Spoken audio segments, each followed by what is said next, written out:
Emergency हुई थी, emergency से भी ज़्यादा यहाँ पर घातक रूप में कार्य किया गया है। छोड़ दिए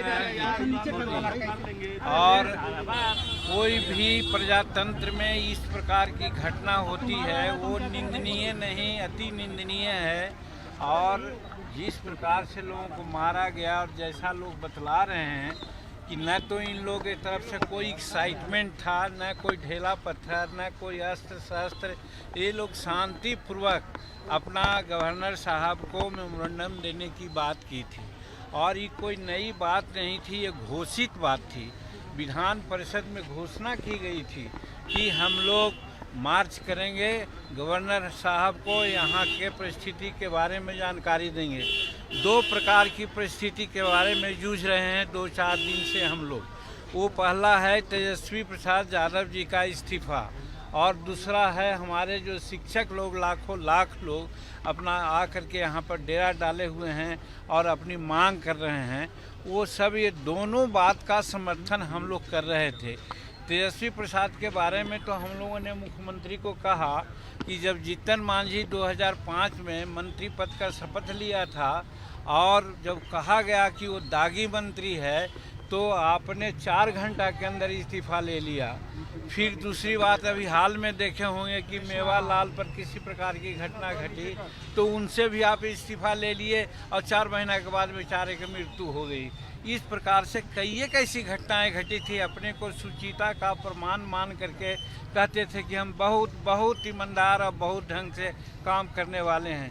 अब तेजस्वी प्रसाद जी के बारे में भी 2016-17 में जब चार्जशीट हुआ था तो आपने कहा था कि तेजस्वी प्रसाद हमको स्पष्ट करे, और न स्पष्ट करेंगे तो समर्थन वापस आपने ले लिया था और दूसरे के घोड़ा पर चढ़ गए थे।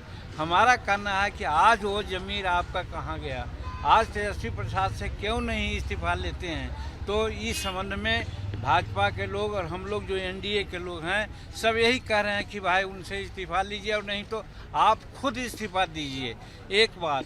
और दूसरी बात, जो टीचर लोग हैं जिनको आप 4 लाख 5 लाख टीचर हैं, अपनी मांग के लिए अब आपसे प्रार्थना कर रहे हैं कि हमको सरकारीकृत कीजिए। बात भी सही है, जब आपको ज़रूरत है तब न शिक्षकों की बहाली की, और शिक्षकों की बहाली बाज़ाब्ता जो प्रक्रिया होती है उसके अनुसार आपने किया है। वैकेंसी निकाला है, बोर्ड गठन किया है, उसके बाद पैनल लिस्ट बनाया है और फिर इन लोगों की नियुक्ति की है। आज जब इन लोग नियुक्त हैं, इनकी ज़रूरत है, तो सरकारीकरण करने में सरकार को क्या दिक्कत है?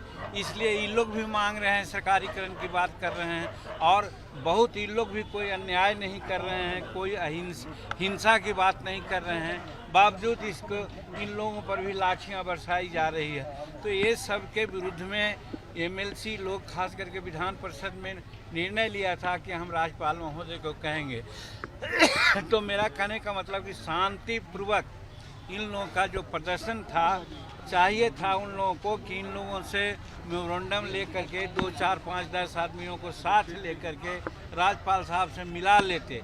हम लोगों ने भी ऐसा कई एक बार किया है, उस समय हुआ कि मिलाया गया, हम लोगों ने बात की राज्यपाल महोदय से, तो ये घटना घटती नहीं।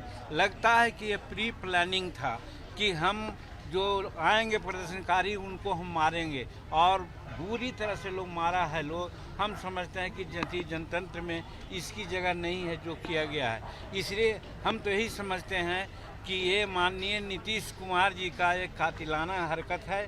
उन पर फौजदारी मुकदमा का कि जो आज विजय जी कल्पा के जहानाबाद के जो दम तोड़ दिए, शहीद हो गए, हम उन पर कहते 302 का मुकदमा उन पर चलना चाहिए।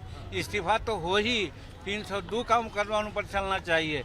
और जो मृतक परिवार है उसको 1 करोड़ रुपया की क्षतिपूर्ति दें लोग, और उनके बाल बच्चे लोग हैं उनको नौकरी का प्रबंध करें।